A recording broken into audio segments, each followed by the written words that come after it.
Hello, Fight Fan. This is JG from Boxing Regular Channel.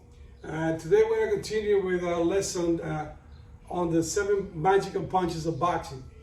So far we have learned in the previous lesson, I don't know if you've been following me, the previous lesson we learned kind of how to throw the jab, which is the punch number 1.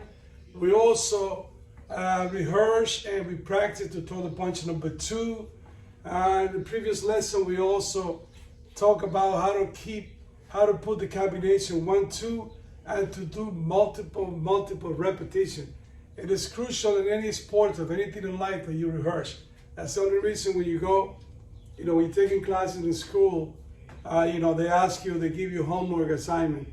I mean, if you only do it once, you're never going to master, anything that you study in life. You need to go back, redo it again, and try to, to perfect whatever you're learning, through this lesson, video lesson for our clubs, for specifically designed for the people that follow the boxing regular thing and combat sport in general.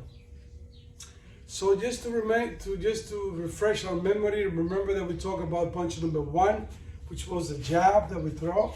Okay, don't forget the jab is thrown, your face is high, it had to be behind your shoulder. You go to number 2 with all the mechanics of turning your hips as you release the number 2.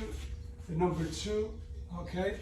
Then we kind of started with the number 3, which is the left hook, okay?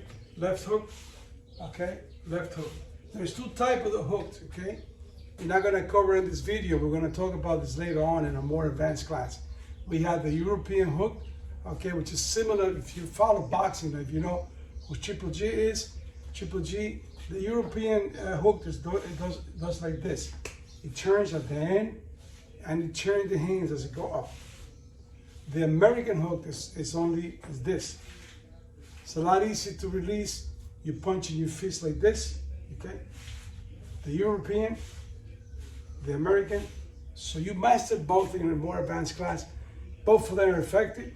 The European, I think, it has more power. You put more impact in your shoulder as you release the punch, because the shoulder is the one that actually created damage. Both way, the American and European, both, they use the body twisting to create that power. Remember, that power, as you're turning all your weight and the spring of your body, as you turn, it generates the power that you need to impact with more strength and more damage to your opponent. Whatever kind of area you hit, they're gonna be felt, they're gonna feel the power of your power. Then we have the right hook, okay, the left and the right hook, all in the same position. Whoa, okay. Well, as you notice, you can hardly see my face, right?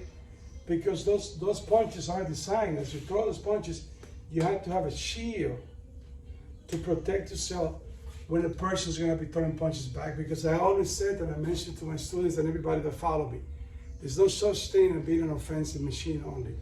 You have to be prepared for some incoming punches to return back to you.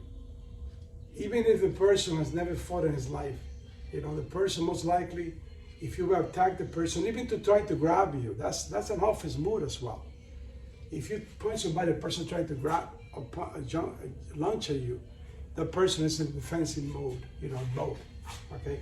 And boxing is defined. The sweet science of boxing, which I love, is the combination of good offense, meaning you attacking, boom, boom, or the defense, which is the way for you not to get hit, okay? You take one punch only. You take one punch for anybody to change the plan, If you're in the heat of a moment and you put somebody in the front that maybe you dislike the person, maybe you're the person that's in an offense mode, remember, if you're in the offensive mode, you go attack, remember that person that you're going to attack is definitely going to attack you back. So that's why it's important to every punch that you throw, always keep defending and guarding. So even though you're exposing it a little bit, in fact, but the less area that you show to your opponent, the better. Because as you learn, as you advance in the sport, okay, as you advance in sport, sometimes you want to throw punches to get the other person to open up for you. So the person is tight, and you throw a punch and the person is blocking. So damn, this guy is good, he's defending all my punches. So your job now is a strategy, it's a game. It's like a video game also.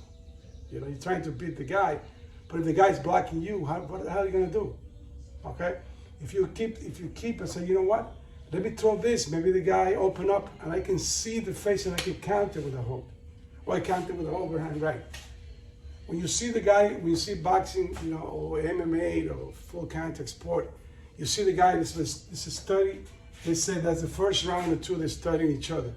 What they're doing is to test to see how you defend the punch, which is a typical thing. Maybe a basic defensive mode. They can do you go with the hook and see how you defend the hook. If you go under, or they want to see if you defend it like this. So they say, okay, maybe the guy is defending, and it's open this, maybe I can go with the hook at the bottom, at the lower part of the body. So something, like I said, it's a strategy that you create, you develop as you learn and you advance more. But that's why it's important, crucial, that every punch that you throw, that you can come back with a difference. So if you go with the jab, you have to come back, because during that flash, the moment, the time that you throw the left, the jab, the number one, that face can be exposed, and you can get whacked.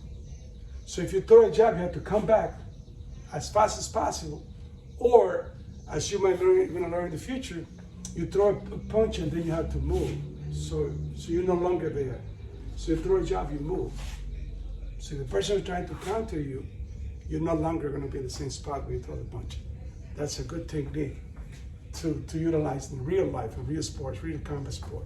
Never stand still, never stay in the same spot. Okay, so we have